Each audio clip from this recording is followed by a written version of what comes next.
Assalamualaikum warahmatullahi taala wabarakatuh. Salam bahagia, salam pertemuan, salam pencerahan untuk teman-teman yang berkesempatan bersama dengan saya. Apa khabar saudara? Saudara Ana. Apa khabar saudara? Saudara Hafiz Wan Basirun. Doa saya agar anda sentiasa sehat walafiat. Saudara Izara Nur Iman. Iman, apa khabar? Sehat? Hai.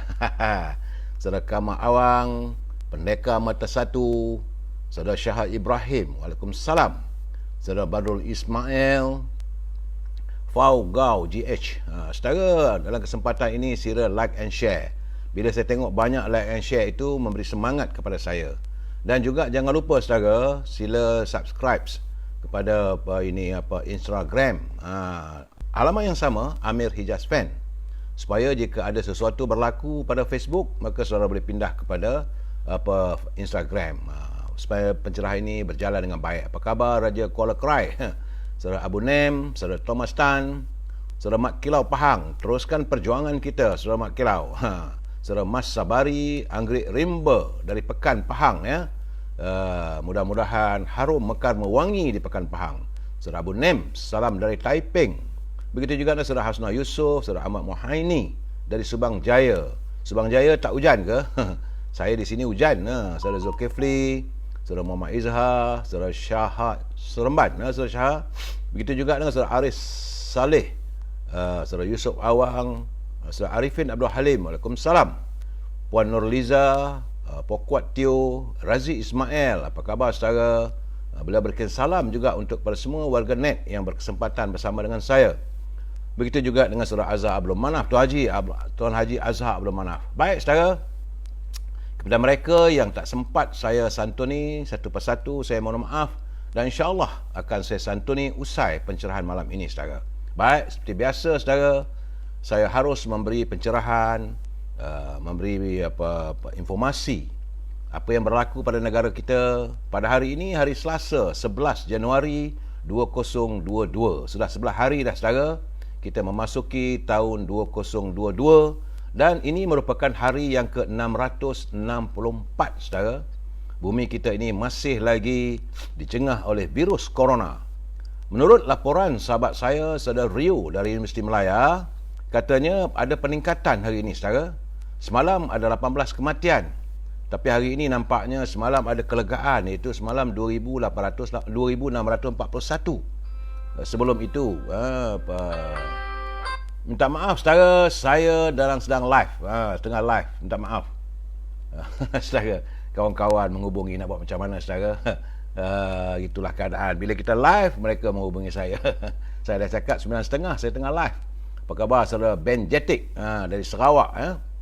Baik saudara, berbalik kepada tentang COVID-19. COVID-19 yang menyerang bumi kita ini yang ke hari yang ke-664.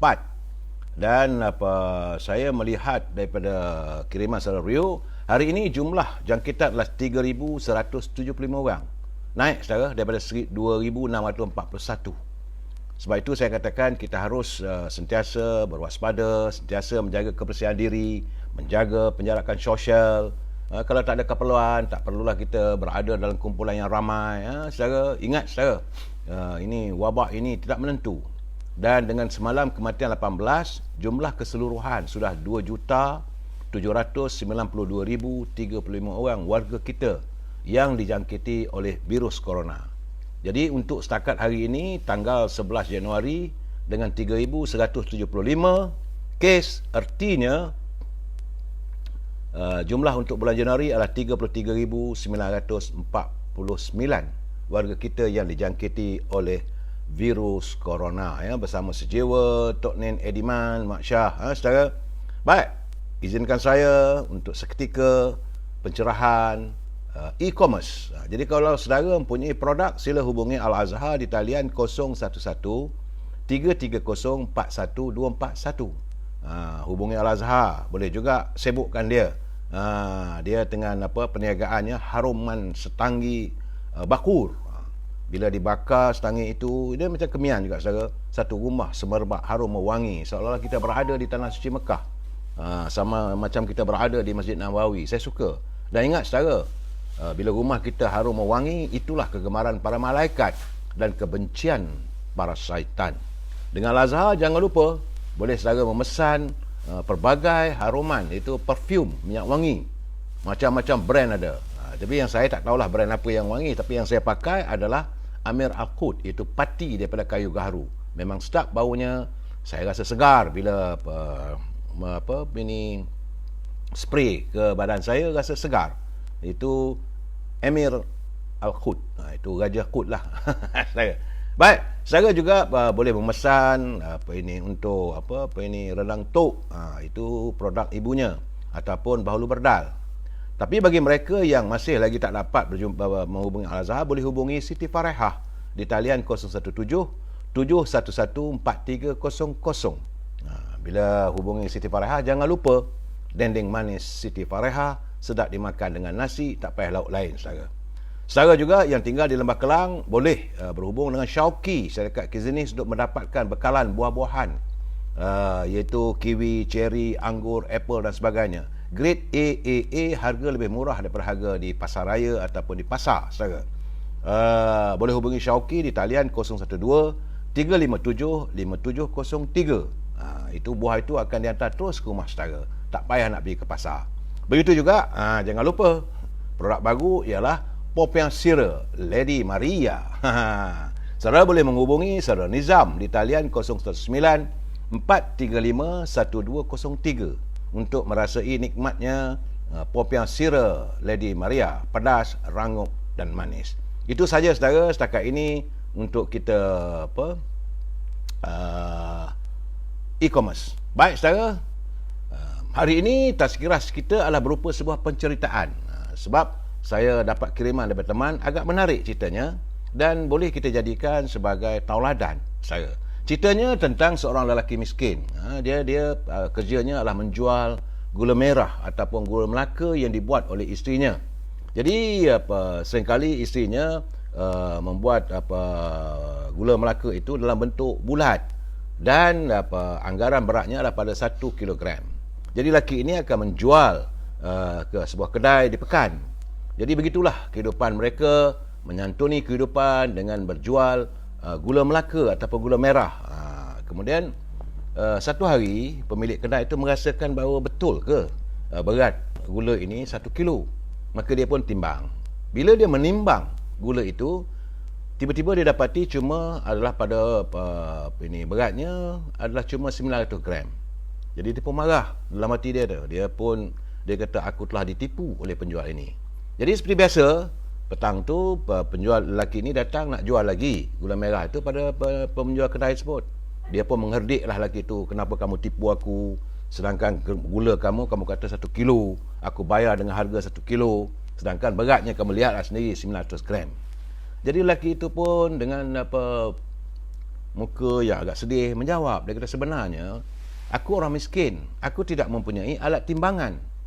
Saudara, jadi dia kata, apa yang aku lakukan adalah dibuat oleh isteriku, dia ambil gula ini ditimbang sebagaimana aku mendapat bekalan daripada kamu, itu beras seberat 1 kilo.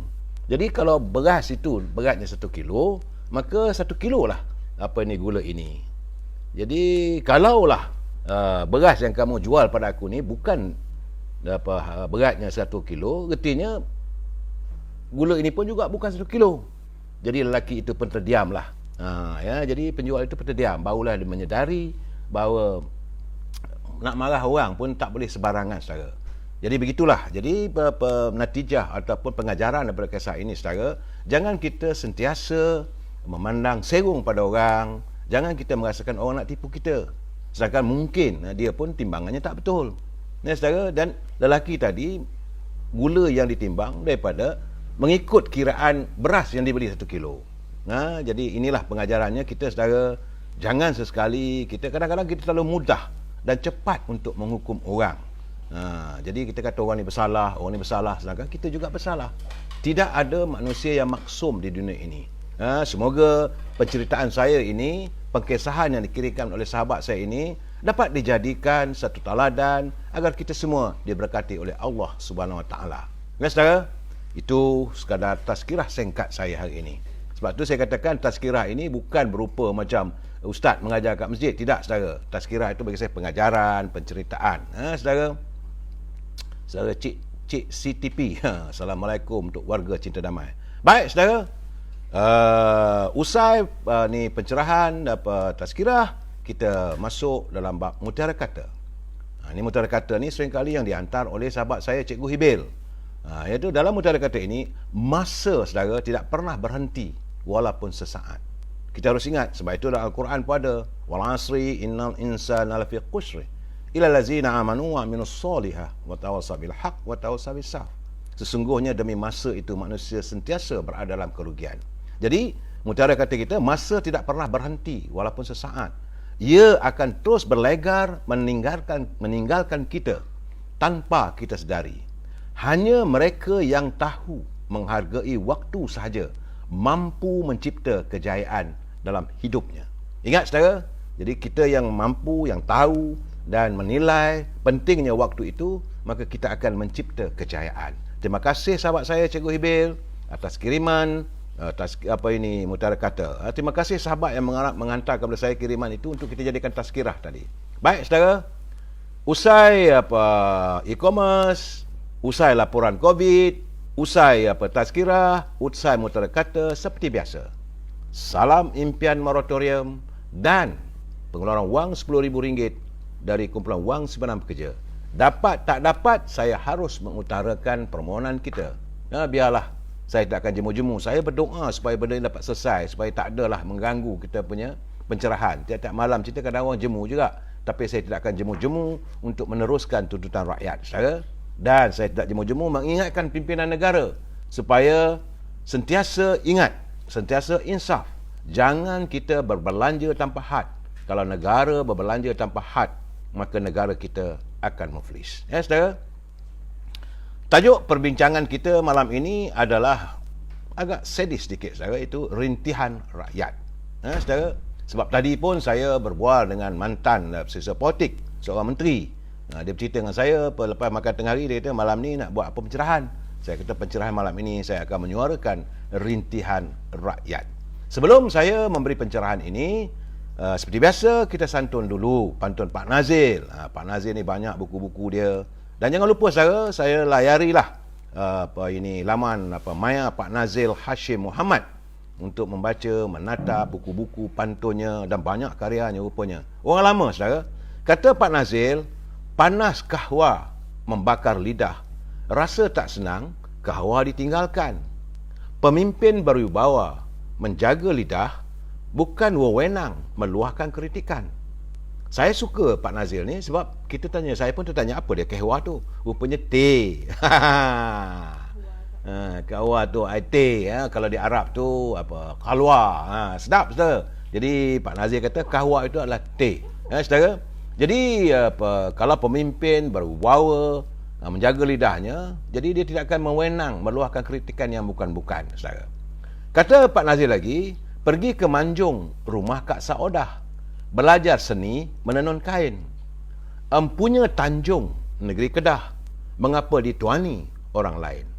Ini pun lagi, Tanjung itu adalah panggilan pada Pulau Pinang. Orang belah utara dia panggil Tanjung itu Pulau Pinang. Jadi dia mempersoalkan bahawa Tanjung ini asalnya memilik negeri Kedah, tapi kenapa tuannya orang lain? Jadi beliau memberi peringatan kepada kita, jangan sampai bumi kita ini dituani oleh orang lain. Terima kasih Pak Nazil atas kiriman pantun yang begitu berarti untuk kita hayati bersama. Saudara Badi Mahat, saudara Rosi Yunos, saudara Mazlan Khalid, ini dalam Instagram. Saudara, saya juga menerima kiriman pantun daripada sahabat kita pejuang anak muda di Perak Tengah.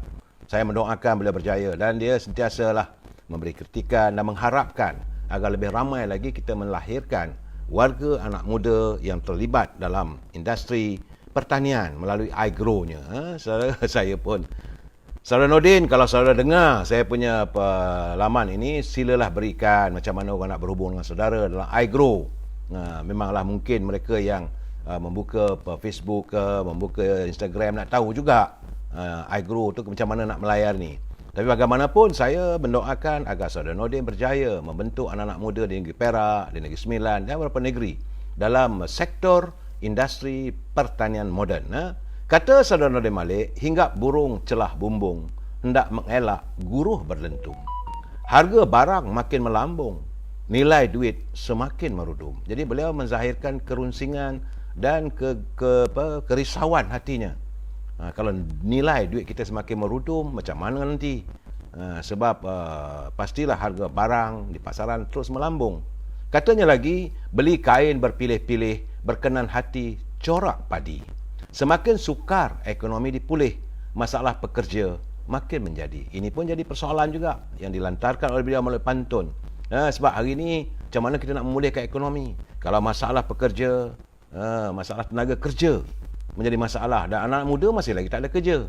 Dan saya harap kita dapat memikirkan apa yang dilontarkan pemikirannya oleh Pak Nazil serta saudara Nordin Malik. Semoga kita mendapat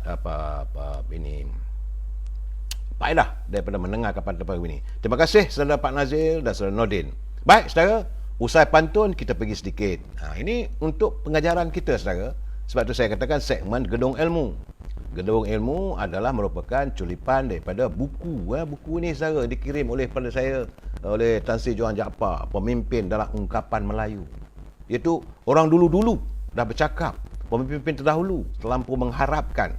Dalam ungkapan kata pemimpin Melayu ada menyebut bahawa pemimpin mesti menjaga kemurnian sikap. Dan kita amat mengharapkan dan warga terdahulu juga mengharapkan hadirnya pemimpin Melayu yang bukan pemimpin bodoh katanya. Itu terus terang. Pemimpin terdahulu dia sebut, dia kata pemimpin bodoh. Jangan adanya dalam masyarakat kita hari ini dan pemimpin akan datang. Jangan adanya hadirnya pemimpin yang bodoh. Kerana jika sebagai pemimpin ianya bodoh, laku perangainya tentu tidak senonoh. Ini ungkapan kata-kata. Saya tidak menunjukkan pada siapa saudara, supaya kita mengambil iktibar daripada apa yang dinyatakan oleh pemimpin terdahulu. Kerana jika sebagai pemimpin yang bodoh, akal pendek, rupa pun hodoh. Duduk di majlis, cakapnya berlecoh. Berlecoh ni cakapnya merapu. Saudara, memimpin umat, akal tak tumbuh. Kalau dia jadi memimpin umat itu akal tak tumbuh, tak ada pencernaan. Negeri kacau, rakyat bergaduh. Kalau kita memiliki pemimpin yang bodoh macam itulah. Jadi kita harus mengelakkan. Bila dijadikan pemimpin, pastilah runtuh. Kalau orang ni dijadikan pemimpin, negeri akan runtuh. Dijadikan induk, orang tak patuh, orang tak akan ikut cakap dia. Sebab orang tahu. Tapi kenapa kita nak pilih pemimpin sebegitu? Negeri rosak, umat bergocoh. Bergocoh tu bergaduh sama sendiri. Ini harapan pemimpin-pemimpin terdahulu agar hadir pemimpin masa kini dan akan datang bukan terdiri dari kalangan pemimpin yang bodoh. Terima kasih Tan Sri Johan atas kiriman buku untuk perkongsian kita bersama. Saya cuba memberi pencerahan secara matlamat lain tidak adalah untuk kita berkongsi pandangan. Baik saudara, seperti biasa sebelum saya memberi pencerahan, saya harus memberi peringatan kepada mereka yang menyunting semula live saya ini dan dimasukkan ke dalam channel YouTube ataupun sebarang channel. Jadi mereka adalah bertanggungjawab atas setiap suntingan. Saya tidak akan bertanggungjawab atas suntingan apa saja yang anda lakukan. Sebab saya tidak ada berkemampuan untuk memantau setiap suntingan ataupun komen-komen yang saudara hantar. Itu sebab tidak ada kemampuan. Saudara laju saudara hantar pada saya, saudara komen dalam ini pun tak ada kemampuan saya nak menyantun satu persatu. Cuma selepas ini baru saya tengok satu-satu. Dan begitulah keadaan saudara. Dan kena ingat saudara, ini pencerahan politik yang saya dasarkan prinsipnya kita mesti bersetuju untuk tidak bersetuju. Ingat itu saudara. Saudara boleh bersetuju dan saya juga boleh tidak bersetuju dengan saya. Tak ada masalah pada saya. Kalau saudara, sebab ini pencerahan politik. Jadi bila kadang-kadang saya memberi kritikan, memberi pandangan, mungkin saya tidak bersetuju. Memang kita kadang-kadang kita menyokong seorang pemimpin itu, kita tidak orang ikut kita menyokong. Benda tak boleh saudara. Itu adalah sikap yang diktator. Sebab negara demokrasi semua orang bebas untuk mengeluarkan pandangan dan pendapat. Jadi jangan kita nak marah, jangan kita membenci. Sebab itu saya kadang-kadang orang kata saya macam-macam, saya senyum saja. Sebab prinsip kita mesti bersetuju untuk tidak bersetuju. We must agree to disagree. Kalau ini prinsip kita, senang hidup kita. Malam tidur lena saudara, tak ada masalah. Memanglah saya cakap terus terang bahawa saya orang UMNO. Kadang-kadang saudara balun pemimpin UMNO, saya senyum saja. Tapi kalau usik rumah UMNO, saya marah sebab saya pun tidak berhasrat untuk mengusik rumah parti-parti lain, sama ada DAP ke PAS ke Keadilan ke atau PBM ke. Parti saya tak usik. Yang saya songsong adalah pimpinan. Jadi janganlah marah saudara. Sebab itu saya memberi pandangan. Saudara juga berhak untuk memberi pandangan. Kalau tak setuju, okey. Dan kalau setuju pun, alhamdulillah. Tidak niat saya untuk mendewa-dewakan seseorang. Saya harap saudara jangan kita ketepikan sikap yang sebegitu. Kalau nanti rosak hidup kita, tak tidur malam. Oh, orang ni marah aku. Sedangkan katalah contoh, sebagai contoh, satu orang tu menyokong si Fulan. Sebut nama dia, saya marah. Si Fulan bin Fulan. Daripada parti apa-apa sajalah, parti-parti yang ada sekarang, sebelah parti ada. Jadi, serendakkan saya memuji pemimpin yang anda sokong. Tak betul tu. Tapi asalkan parti itu kekal dengan perjuangannya, kita ikut. Dan pemimpin itu harus berjiwa besar. Kita nak ikut pemimpin, nak menyokong pemimpin, harus juga berjiwa besar. Jangan kita jadi jiwa kecil, jadi kita nak marah kat orang saudara. Dan ingat saudara, sebaik mungkin kita adalah warga cinta damai dan menyantuni setiap masalah itu dengan penuh keharmonian. Penuh harmonis saudara. Ingat, warga bangsa Melayu, dia tidak akan mengutarakan kata-kata yang celupar untuk memberi kritikan. Melayu itu mengkritiknya dengan menjeling, mengkritik dalam pantun, mengkritik dengan kiasan. Jadi kalau tak setuju dalam kiasan, itu saja harapan saya pada saudara pelayar-pelayar yang berkesempatan dengan saya ini selama 1 jam saudara. Saya pun kena ingat saudara, ini bukan halaman yang berbayar. Tidak ada sesiapa pun menaja saya. Dan saya tidak mendapat sebarang imbuhan ataupun bayaran bila saya buat pencerahan. Cuma saya lakukan untuk memberi pencerahan saja saudara. Dan saudara juga tidak perlu membayar. Yang saya minta daripada saudara, like, share supaya memberi semangat. Saya tengok banyak nak begitu, semangatlah saya bahawa apa yang saya katakan itu mungkin saya setuju dan mungkin saya tidak setuju. Itu saja saudara. Terima kasih saudara. Jadi hari ini saudara, saya melihat ada satu kebimbangan yang dilontarkan oleh pimpinan dari negeri Sabah, negeri di bawah Bayu. Kerana katanya kerajaan Sabah amat bimbang dengan jangkitan COVID-19 bagi kanak-kanak, itu pelajar di bawah usia 12 tahun.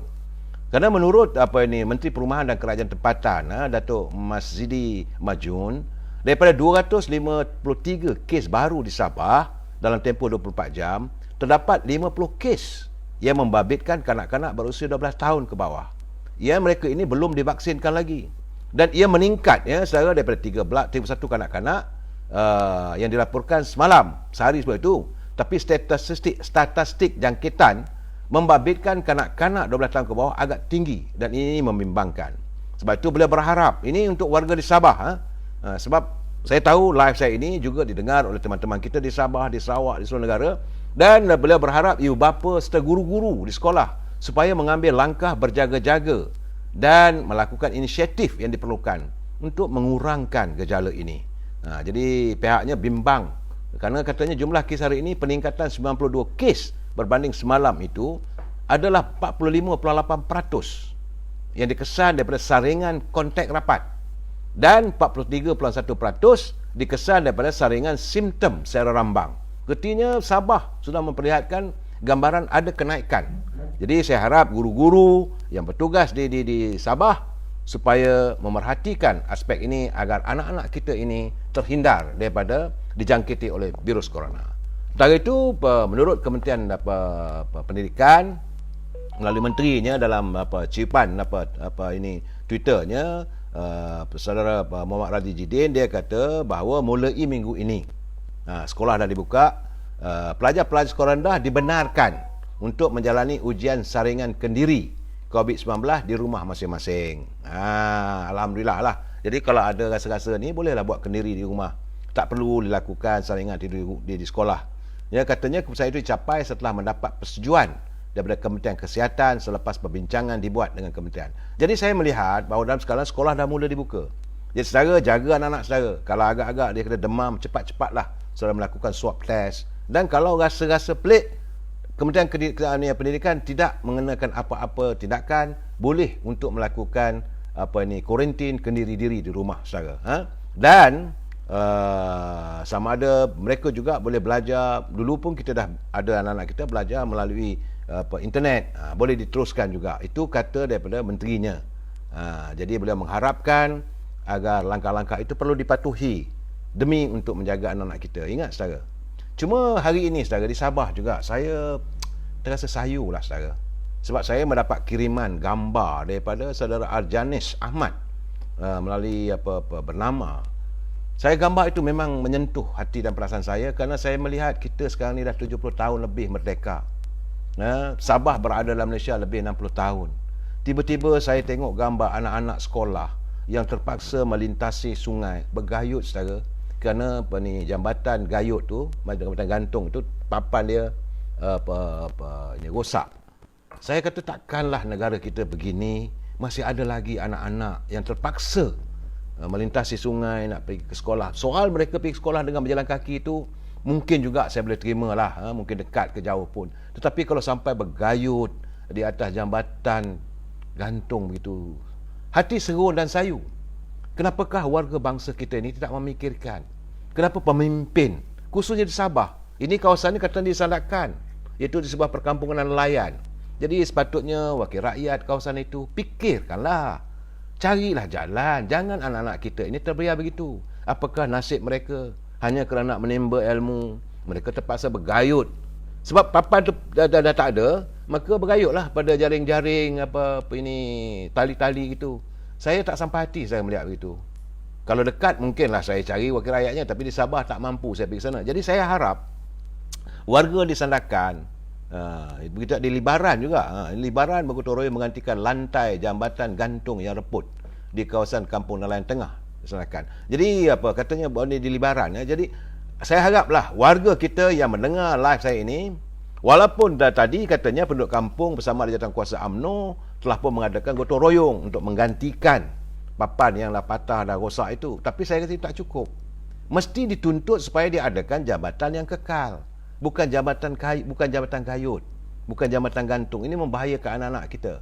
Saya berseru pada teman-teman pimpinan UMNO khususnya di kawasan Libaran. Libaran tak silap saya hampiran kawasan Kimanis lah tu. Saudara Alamin, kalau saudara dengar saya punya live ini, tolong selesaikan masalah ini. Datuk Rosnah, mantan Ketua Puteri UMNO, tolong selesaikan masalah ini. Jangan dibiarkan anak-anak warga bangsa kita nak menuntut ilmu terpaksa meniti jambatan yang amat membahayakan mereka. Mereka tidak bersalah, kita yang bersalah kerana kita tidak menyediakan prasarana untuk mereka. Kerajaan menyediakan banyak peruntukan, bukan hasil bumi tak ada. Takkanlah nak buat jambatan kekal, tak boleh. Bukan susah mana pun, bukan nilainya 500 juta. Saya rasa untuk menyeberang sungai tu sekarang kira 5 juta, 10 juta. Datuk Bong Mokhtar, you wakil UMNO. Soal ini Datuk Ketua Menteri saya tak sebutlah sebab beliau mewakili parti lain. Tapi bagi saya warga UMNO harus mengutarakan persoalan ini. Jadi saudara Hardi Azwan, bagaimana dengan bapa dan bayi di rumah yang anak bersekolah telah dijangkiti di sekolah. Ini juga sangat merunsingkan saudara Hardi. Itu menyentuh soal jangkitan ini. Berhati-hati saudara. Cuma saya lihat tadi yang saya dalam bab ini apabila melihat di Kampung Nelayan Tengah disandarkan. Itu kiriman daripada saudara Arjanis Ahmad. Terima kasih saudara Arjanis mengirimkan saya supaya dapat saya wawarkan. Saudara Jaka Linglung, sandarkan bukan dulu pimpin UMNO. Saya tak kisahlah saudara siapa pimpin pun. Sebab itu saya katakan pimpinan UMNO di kawasan tersebut harus mengutarakan. Yang sudah tu sudah. Jangan kita kait-kait dulu. Tak usah gitu saja. Dalam kita mencari mencerna sesuatu benda, isu itu, biar kita harus berlapang dada. Cuma saya tekankan, saudara Lidah Jannah, Lidah Hafiz, bila nak mai Langkawi Sabah, insya-Allah saya akan sampai juga. Sebab saya melihat bahawa perjuangan di Sabah, sebab itu dulu saya akan kata waktu saya pergi melihat pilihan raya di Kimanis, saya sedih kerana jalan kecil. Kemudian penduduk masih lagi rumah-rumah ada takungan tung-tung biru, rupanya bekalan air tak ada. Artinya mereka mengharapkan air hujan. Bagaimana warga merdeka? Kita mewarisi kemerdekaan. I cannot see all these things happen to my generation. Kalau hari ini kita tak menjaga generasi kita, bagaimana nak kita harapkan generasi akan datang? Jadi pemimpin tidak boleh alpa Harus melihat, jangan kita bercakap soal politik, maka tugas dan tanggungjawab kita terlupa. Saudara Zulkifli Zul, Ahli Parlimen Libaran Datuk Zakaria dari parti, ya, saya pernah berjumpa dengan beliau, tapi tak ada nombor telefon. Saya tak ada. Kalau saya simpan beliau, saya akan telefon beliau.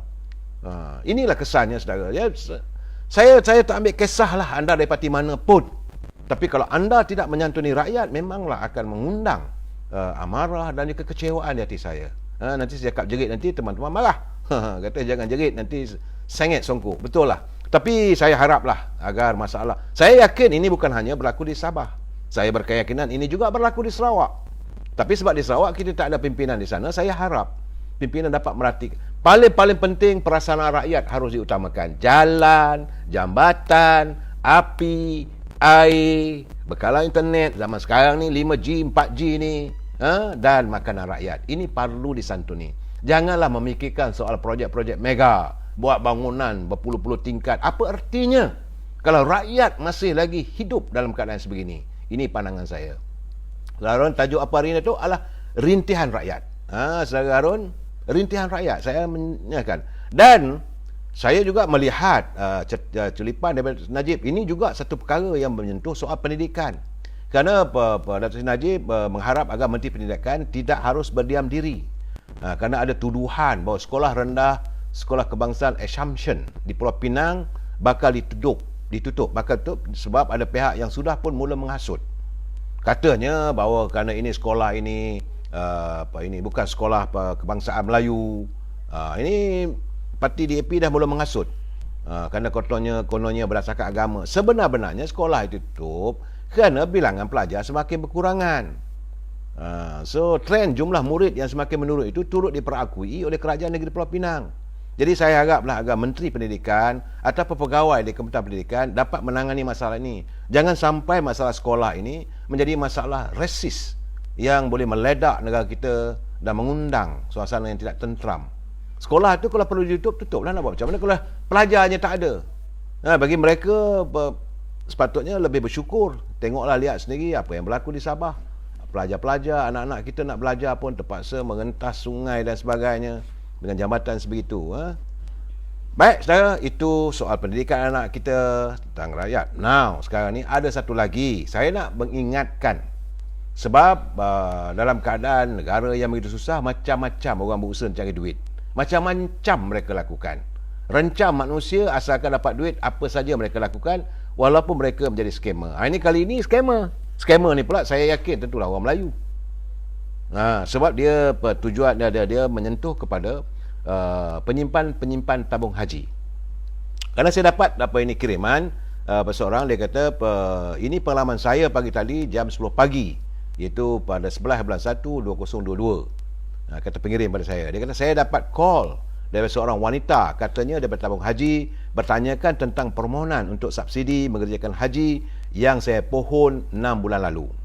Jadi dia nak confirmkan, kata orang pemanggil itu, dia nak confirm tentang permohonan saya itu, dan dia minta saya menyatakan dia punya nombor akaunnya dalam tabung haji. Dia marah, katanya tabung haji mana ada scam. Jadi dia kata ini scam ke? Sebab dia tak ada minta, tapi bila scammer tu minta nombor akaun, dia marah pula. Jadi kerana itu dia perlu tak telefon. Sebab guna nombor handphone bukan nombor pejabat, saudara. Dia lepas letak, dia pun terus call dia pejabat tabung haji. Jadi pihak tabung haji mengesahkan bahawa mereka tidak pernah mengeluarkan apa-apa kenyataan tentang keperluan mengisi borang untuk subsidi ataupun menunaikan haji untuk ini kali pertama katanya. Jadi sebab itu tabung haji mengingatkan, kesan pada ibu bapa saudara, mungkin yang nama adalah senarai apa semua tu, kalau ada orang mengaku dia tabung haji, jangan layan, sebab itu scammer. Tambah-tambah lagi jika mereka meminta nombor akaun tabung haji anda, nanti duit dalam tabung haji lebih, hasrat untuk pergi ke Mekah menunaikan ibadat haji pun terkubur. Jadi sebab itu lembaga tabung haji, lembaga urusan tabung haji telah membuat pesanan agar setiap penyimpannya lebih berhati-hati. Jika ada mana-mana pihak yang merugi mereka atas nama wakil tabung haji, jangan berikan nombor akaun anda dan ambil nombor telefon itu, lebih baik bagi tahu pada pihak polis. Nah saudara, ini scammer lah saudara. Ni masalah rakyat juga lagi. Nampak-nampak agaknya sekarang ni pengusaha restoran mamak pula dah yang berpuasi di sekitar Lembah Kelang. Hari ini mereka terpaksalah menaikkan harga makanan dan minuman pada kadar 20 sen hingga 50 sen sejak 10 hari lalu. Ini bagi menampung kos bahan mentah yang naik mendadak. Keputusan itu dibuat bagi memastikan restoran-restoran mereka dapat beroperasi dan boleh meneruskan operasinya seperti biasa. Jadi retinya sekarang saudara, naik jangan marah dengan kedai mamak. Kalau saudara beli roti canai, dulu biasanya RM1, mungkin naik RM1.20, RM1.50 sen. Biasa minum teh tarik, harga RM1, mungkin naik RM1.20 sen. Sebab nampak gayanya, tinjauan saya juga mengaku dia di sekitar Lembah Kelang mendapati beberapa pengusaha restoran mamak sudah pun mengenakan kenaikan harga pada makanan ini. Laporan daripada Cosmo juga pun ada menyebut. Jadi saudara nak buat macam mana? Sebab tu saya kata dalam keadaan begini, kalau tak ada keperluan, tak ada teh tarik lah saudara. Minum teh di rumah sajalah. Baik. Itu tentang teh tarik. Cuma saya tertarik, ada teman mengantar kiriman pada saya. Dia mengantar kompilasi cerita, dia kata. Untuk kita berkongsi bersama saudara ya. Ini kompilasi cerita tentang kereta-kereta mereka pasca banjir daripada teman-teman yang senasib dengan mereka. Saudara, ini sekadar untuk kita pengetahuan, sebagai pencerahan. Cerita satu iaitu kawannya memberitahu dia memiliki kereta Myvi dan telah pun dihantar untuk diperbaiki. Bila dah okey, tiba-tiba dia kata kereta tu masih semput. Setelah diselidiki, baru dapat tahu bahawa gearboxnya dah rosak. Ya, kereta terendam lama, kereta Myvi. Kemudian cerita satu lagi, dia kata jiran dia memiliki kereta Honda HR-V. Pergi hantar servis. Akhirnya kena RM80,000 daripada pemilik pusat servis tersebut. Jadi jiran satu lagi cerita tiga hantar juga ke servis center.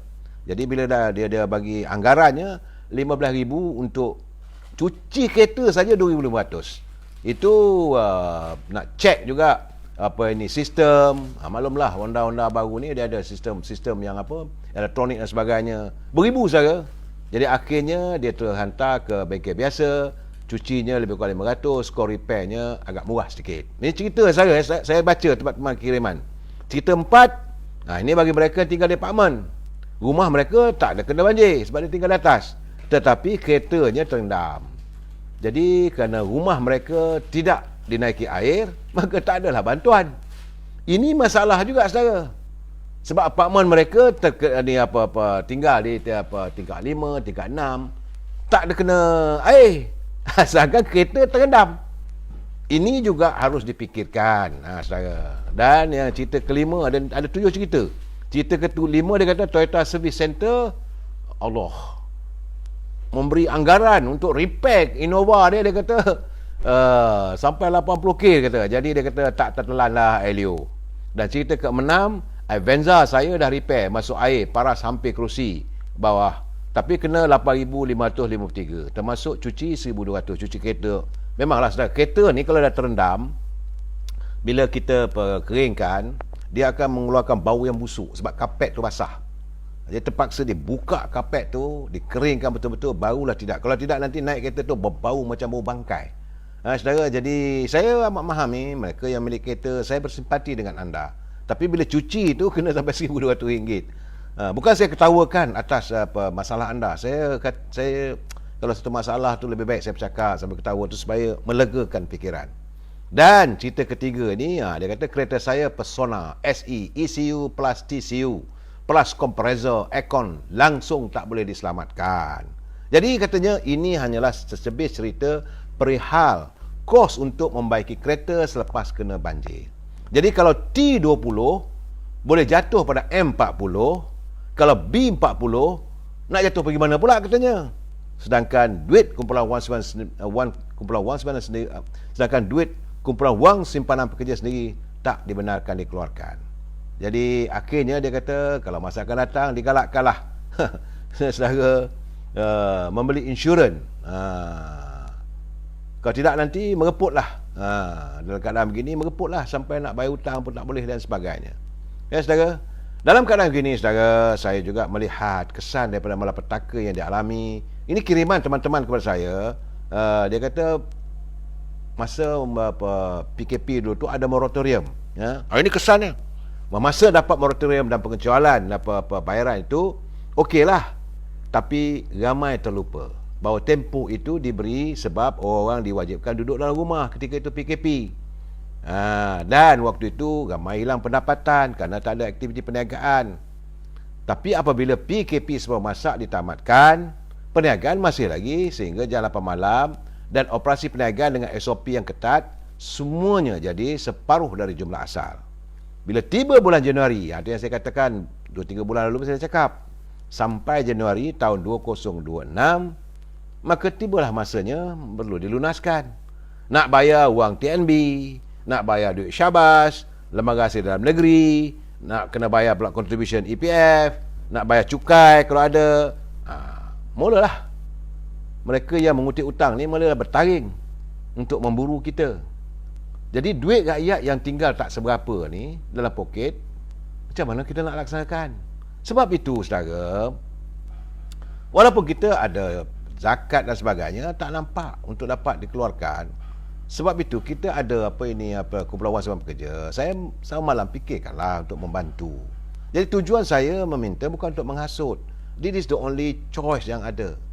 Siapa nak keluarkan wang simpanan kalau kita boleh berbelanja? Dah tak boleh. Dan hari ini sekarang saudara, seperti yang saya dah katakan, ada pula kawan hantar kiriman saya, belum sempat 2 bulan saudara. Sekarang ni Januari sudah bermula. Seorang kawan hantar kepada saya tangkap layar dia pesanan daripada bank melalui aplikasi WhatsApp. Tu minta supaya dilunaskan ansuran keretanya. Cuma dia yang kawan saya tadi kata tak apalah, nanti saya bayar dalam Maybank app katanya. Jadi moratorium sudah tamat, rakyat masih tak mampu. Lebih malang lagi bila mereka diuji dengan musibah banjir. Rumah, kereta, pelbagai barang habis rosak. Bank sudah mula minta hutang dan kita tak mampu membayarnya. Jadi satu jalan yang ada berbalik juga kepada KWSP. Ini bukan nak menghasut saudara. Jadi ini realitinya, saya katakan ini adalah derita rakyat yang perlu dilihat oleh pimpinan di anjung kuasa. Betul yang awak Perdana Menteri mengumumkan ada bantuan dan sebagainya, tetapi apakah mencukupi? Sebab itu saya katakan kena dipikirkan cara. The only way jika mereka ada simpanan, keluarkanlah. Sebab itu hari ini pencarum tetap meminta. Setiap pencarum masih lagi tetap meminta supaya mereka diizinkan untuk mengeluarkan wang sejumlah RM10,000 secara tuntas, one off. Anak saya dah balik dari hospital, legalah saya sikit. Saudara, setakat ini ramai pencarum kumpulan wang simpanan pekerja mohon supaya iCitra sebanyak RM10,000 ini diteruskan. Dapatan saya selepas KWSP mengumumkan keuntungan. Sebab KWSP hari ini mengumumkan ada keberuntungan. Katanya untuk suku ketiga tahun 2021, keuntungan lebih tinggi, itu bernilai 48.2 bilion, meningkat 7.7%. Jadi kalau dah untung, bagilah. Ini masalahnya, kamu dah untung, apakah masih nak disimpan? Dia katanya keuntungan itu sekaligus meningkat sebanyak 3.42 bilion berbanding 9 bulan yang sama tahun lalu. Jadi sekarang ni pasaran saham juga dikatakan menyumbang kepada 54%. Sebab tu saya katakan, kalau mereka ambil saham-saham itu, share itu letak dekat bank negara, sekarang dah naik, bolehlah tebus balik. Saudara. Jadi kumpulan simpanan EPF untung. Tapi kenapa pengeluaran tak boleh? Jadi untung dah ada. Sebab itu hari ini beberapa NGO mewakili lebih kurang 50,000 pencarum dalam kumpulan wang simpanan pekerja menghantar memorandum kepada Datuk Seri Najib, minta supaya Yang Berhormat Datuk Seri Najib dapat mengutarakan persoalan ini di Parlimen nanti. Parlimen akan bersidang pada 20 hari bulan ini dan akan membincangkan tentang pasca banjir dan sebagainya. Jadi mereka mengharapkan agar persoalan ini dapat diutarakan oleh Datuk Seri Najib sebagai ahli Parlimen Pekan. Saya yakin benda ini akan dilontarkan ataupun dibawa oleh Datuk Seri Najib. Jadi Wakil Pencarum Saudara Azmi Muhammad Tahir, dia kata rayuan itu dibuat kerana ramai pencarum terkesan akibat penularan COVID-19. dan kesan daripada langkah kerajaan melaksanakan Perintah Kawalan Pergerakan sejak tahun 2020. Jadi sehingga kini katanya lebih 50,000 pencarum telah pun menandatangani petition untuk menuntut pengeluaran terakhir RM10,000 dari KWSP secara one off yang diusahakan oleh NGO ini. Jadi bukan NGO sahaja, banyak NGO yang lain saudara. Jadi katanya tuntutan ini bukan sahaja kerana banjir. Sebab tu saya dah bercakap, ini bukan hanya kepada mangsa banjir. Ini juga kerana PKP yang berlanjutan selama 2 tahun. Jadi mereka yang terkesan. Jadi saya haraplah agar kumpulan Wang Simpandan Pekerja dapat memikirkan secara tuntas bagaimana nak membantu mereka ini. Jadi janganlah memberi alasan muka-muka. Mana tadi saya dah letih dah. Bercakap dengan ada satu kawan saya itu berkawan-tawan menyindir rakyat dan sebagainya. Sebab tu saya tengok cara Datuk Seri Najib membalas dalam cuipannya. Dia kata rakyat sedang bergelut dengan kesusahan yang dihadapi. Dan pandemik COVID-19, musibah banjir, cabaran demi cabaran yang menimpa, dugaan yang dihadapi belum berakhir. Dan hari ini katanya beliau menerima memorandum dan rayuan daripada beberapa wakil NGO untuk menyuarakan suara rakyat. Jadi kata Datuk Najib ada lebih 50,000 yang menandatangani memorandum tersebut. Rayuan ini adalah agar kebajikan rakyat diberi perhatian dan diusahakan, terutamanya dalam pengeluaran KWSP. Jadi saya mengharapkan agar Datuk Seri Najib dapat mengutarakan persoalan di Parlimen nanti. Saudara Hazim Osman, nampaknya kerajaan sekarang memang saya tak tahulah saudara bertahan tak bertahan. Tapi hari ini rakyat sudah pun melihat bahawa kehidupan mereka bukan tidak ditangani. Saya semalam, saya katakan kemarin Datuk Seri Ismail Sabri telah pun mengumumkan lebih kurang 1.2 bilion telah dikenakan. Tapi tak cukup. Tak cukup.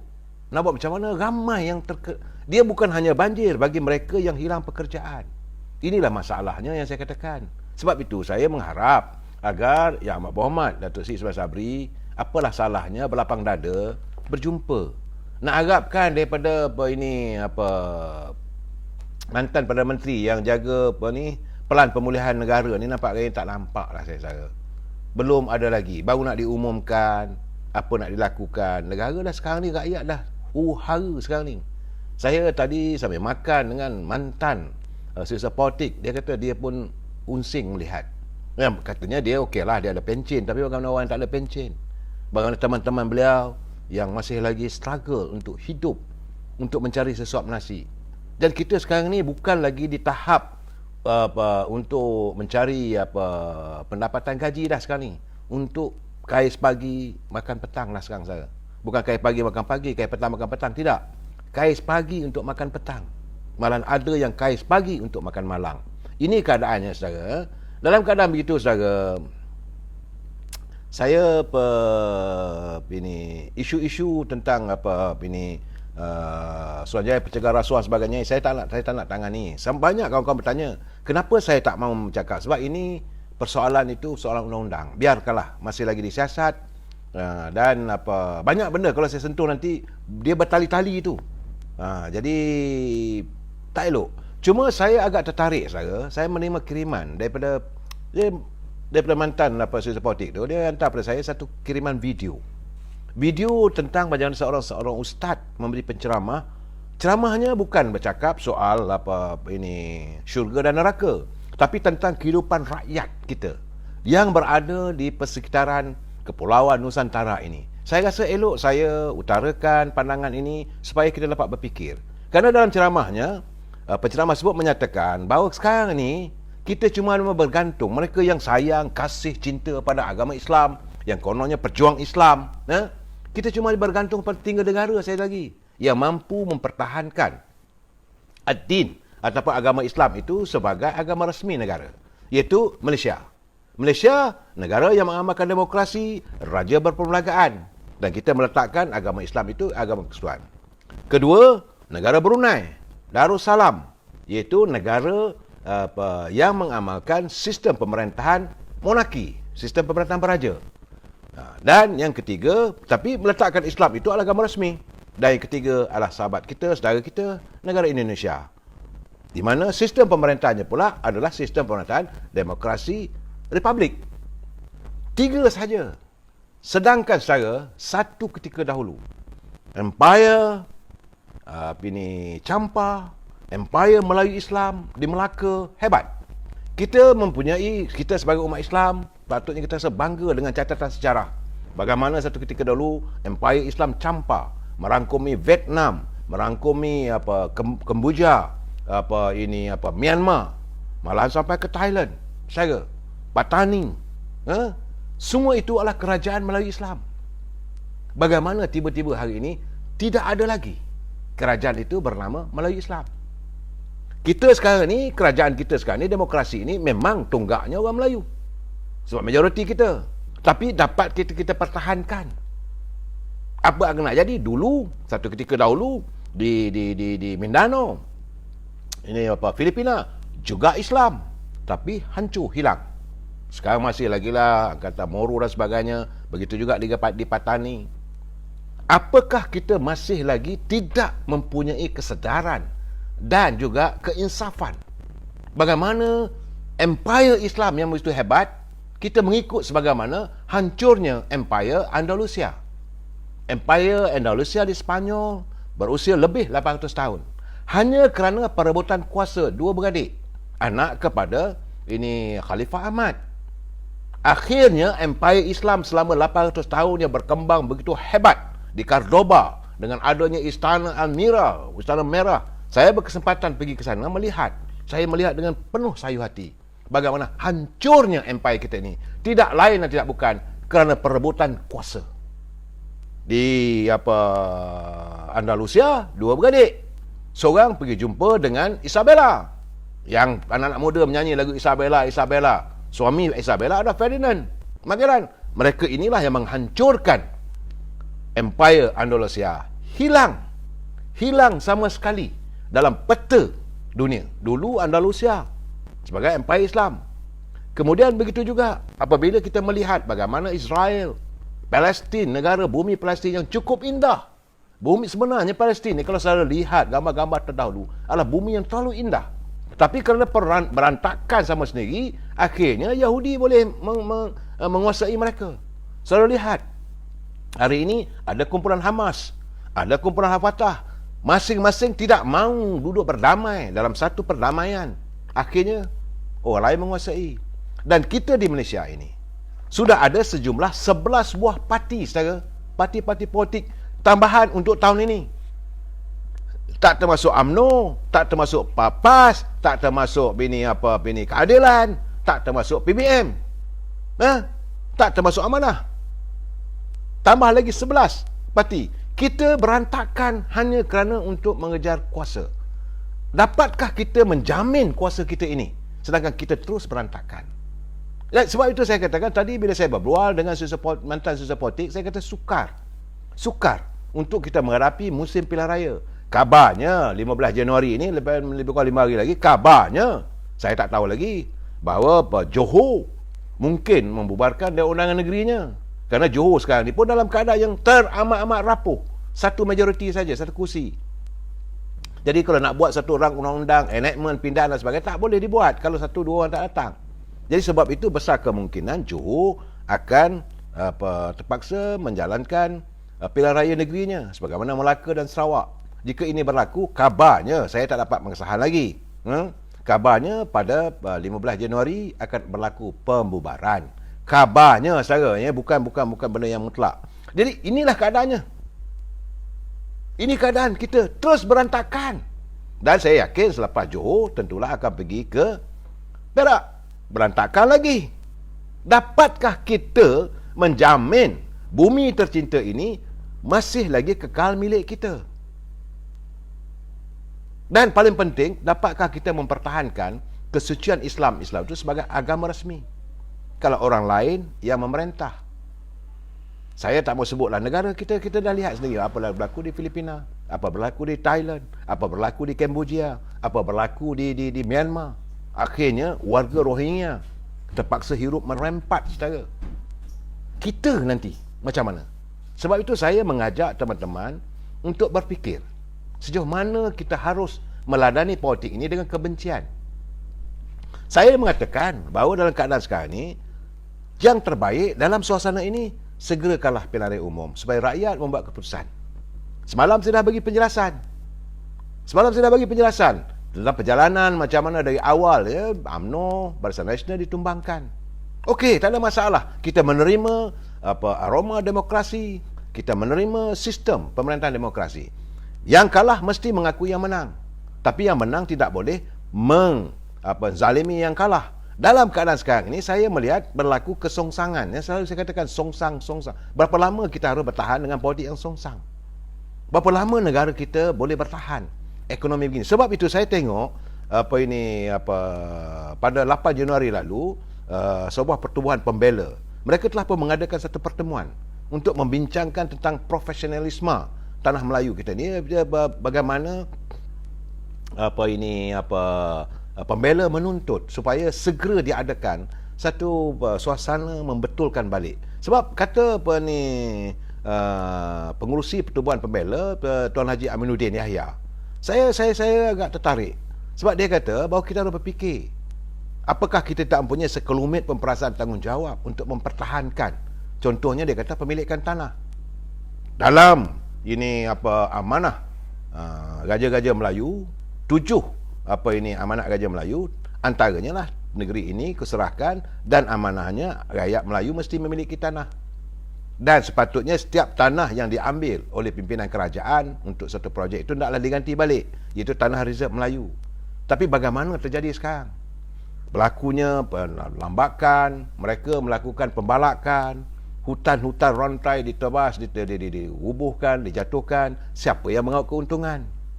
Bila kawasan hutan dijatuhkan hutan itu dengan balak, bila berlaku banjir baru kita nampak bersepah kayu-kayu, ranting-ranting, kesan daripada pembalakan. Apa berlaku di Kelantan, Gondol, bukit-bukit, apa kesan daripada pembalakan. Kenapakah pemimpin kita tidak begitu? Jika kita tak perlu ambil peduli, maka perjuangan perit, jerih, berdarah nenek moyang kita ini adalah menjadi sia-sia saja. Jangan lupa saudara, nenek moyang kita menuntut kemerdekaan. Saudara jangan lupa saudara, zaman Portugis 1511 hingga 1641, 130 tahun bumi kita ini dijajah. Kita menjadi bangsa yang paling hina sekali. Jangan lupa saudara, 130 tahun. Kemudian daripada tahun 1641 sehingga 1824, ini catatan sejarah yang siapa pun tak boleh menafikan. Selama 183 tahun lagi bumi kita ini dijajah. Kita ni lebih teruk, lebih hina. Bangsa kita ni terpaksa bertuankan orang daripada Belanda. Kemudian daripada tahun 1824 sehingga 1942, sebelum berlakunya Perang Dunia Kedua, kita dijajah selama 118 tahun oleh British. Lagi sekali umat Melayu di buminya sendiri jadi bangsa yang terlalu hina saudara. Kemudian pada tahun 1942 hingga 1945, kita terpaksa pula tunduk kepada kuasa dari Jepun. Itu yang saya katakan dulu, kena penyepak Jepun saja. Cakap lebih sikit, bam, kena penyepak. Porong kepala. Berapa ramai warga bangsa kita yang menemui maut membuat jambatan kereta api maut di Kemboja. Kabarnya ada bayaran, tapi tak tahu bagaimana dengan bayaran pampasan yang telah dihantar oleh kerajaan Jepun itu zaman Dr. Mahathir. Ini juga perlu dituntut. Saya haraplah agar pimpinan memikirkan, kerana katanya Jepun dah menghantar berbilion ringgit sebagai wang seguh hati kepada mangsa-mangsa yang terkorban kesan daripada pembinaan kereta api maut, jambatan di antara Thailand nak bawa pergi ke tanah besar China tu. Dan itu selama 3 tahun. Selepas 3 tahun, lebih hina lagi. Saudara, dalam pemerintahan 14-15 hari, kita diperintah oleh komunis. Laknatullah. Atuk saya terkorban. Mungkin saudara juga, keluarga saudara juga ada. Gadis-gadis, anak-anak gadis diperkosa sebegitu saja. Saudara jangan lupa, berapa ramai warga bangsa kita yang menemui maut. Bila mereka ditembak, perut mereka dirobek dengan bayonet dan sebagainya. Kemudian datang balik British daripada tahun 1945 hinggalah 1957, selama 12 tahun. Begitulah saudara, ikutannya hampir 500 tahun bangsa kita menjadi bangsa yang terlalu hina. Dan pemimpin-pemimpin kita terdahulu, Mak Kilau lah, Datuk Bahamannya, Datuk Majalelanya, menuntut kemerdekaan. Dan akhirnya restu Allah, kita mencapai kemerdekaan. Jadi apa yang dikatakan oleh pembela itu ada kebenaran. Kenapa sekarang ni kita mau menjadi, maaf cakap saudara, dia marah sangat tu, dia kena menjadi barwa kepada tokeh-tokeh ni untuk menjual maruah negara kita. Kenapa jadi begitu? Mereka kaya raya di bumi kita. Saya bukan untuk menghasut, tidak, tapi untuk menimbulkan kesedaran agar pemimpin tahu nilai. Ini bumi tercinta ini milik kita bersama. Kita bukan musuh, bukan Melayu, tidak. Kita hidup dalam sebuah kaum. Dan satu perkampungan, umpama seperti kampung ni, ada Melayu, ada India, ada Cina dengan harmonis. Kita ada rukun negara. Tak perlu lagi kita mengutarakan politik yang berbau perkauman. Tak perlu lagi, santuni. Dan kebetulan hari ini, anjung kuasa si perdana itu diungguli oleh pemimpin Melayu. Sepatutnya kita memberi pandangan. Sebab itu saya katakan, saya bercakap berkali-kali, Datuk Yang Hormat Datuk Ismail Sabri, jangan marah dengan saya. Apa yang saya lontarkan ini adalah berupa kritikan. Jangan dianggap kritikan itu adalah sebagai kebencian. Tidak. Sebab kita nak jaga. Sebab itu saya bercakap, berkali-kali saya katakan, saya dah berjumpa, saya bertanya dengan Presiden UMNO, Datuk Seri Zahid Hamidi. Beliau tidak berminat untuk waktu ini untuk jadi Perdana Menteri ke apa semua. Sebab dia nak membersihkan diri dia oleh kebejatan politik. Nak membersihkan diri di mahkamah. Begitu juga Datuk Seri Najib. Jadi saudara Datuk Ismail Sabri sebagai Perdana Menteri itu cuma dalam keadaan kecelaruan ini seharusnya disegerakan pilihan raya umum. Untuk rakyat selesai. Masalah rakyat, dia dah bagi siapa dia nak pilih. Dan kita bentuklah satu negara baru dengan matlamatnya tidak lain tidak bukan. Untuk setiap hasil bumi ini dapat dirasai oleh rakyat. Kita mahu melakukan pemimpin yang benar-benar bersih. Kita ada hasil bumi kita, bukan tak ada. Sementara masih ada lagi. Kita masih ada lagi hasil minyak. Kita ada masih lagi hasil gas. Saya berbual dengan Yang Mulia Tengku Razili Hamzah. Dia kata masih ada lagi. Dalam saat kita memiliki sedikit kekayaan yang dianugerah ilahi, kita masih ada lagi tanah-tanah felda yang banyak minyak kelapa sawit. Kita masih ada lagi ladang-ladang getah. Kita masih ada lagi buah-buahan. Dan waktu-waktu beginilah sepatutnya pimpinan menjana ekonomi negara untuk lestari untuk rakyat dia. Bukan untuk tembuluk anda. Bukan untuk anda menjadi pemimpin. Aku jadi pemimpin, aku kebas semua. Tak bolehlah begitu. Kalau Norway boleh rakyatnya mendapat sebulan 2,500 pound sebulan dengan sekolah percuma, perubatan percuma, kenapa kita tak boleh? Kita cuma ada 32 juta saja. Hasil daripada yang dijana oleh Petronas berbilion. Sepatutnya pimpinan harus memikirkan rakyatlah diutamakan dahulu. Saya tidak akan berhenti untuk menyuarakan agar warga bangsa kita ini sedar supaya kita tidak dipercacai, kita tidak diperkotik-katikkan atau diperkotak-katikkan oleh pimpinan. Hanya mereka menjual dogma politik yang bagi saya teramat sempang peranang. Kita satukan hati kita harus mencari pimpinan yang benar-benar hati dan jiwa rakyat. Setakat hari ini, jangan marah dengan saya. Selama 60 tahun, UMNO partinya memang meletakkan dari rakyat untuk rakyat. Jadi sebab itu saya mengharap Presiden UMNO menurunkan pemimpin yang kali ini yang benar-benar dapat diyakini berjiwa rakyat bersih supaya rakyat disantuni. Ingat, dari rakyat untuk rakyat, negara kita akan selamat, kita akan pertahankan hingga ke titisan darah terakhir. Ini bumi kita, ini juga letaknya syiar Islam terus berkembang sebagai agama resmi negara kita. Kita sambung lagi malam esok. Wabillahi taufiq wal hidayah. Assalamualaikum warahmatullahi wabarakatuh. Selamat malam.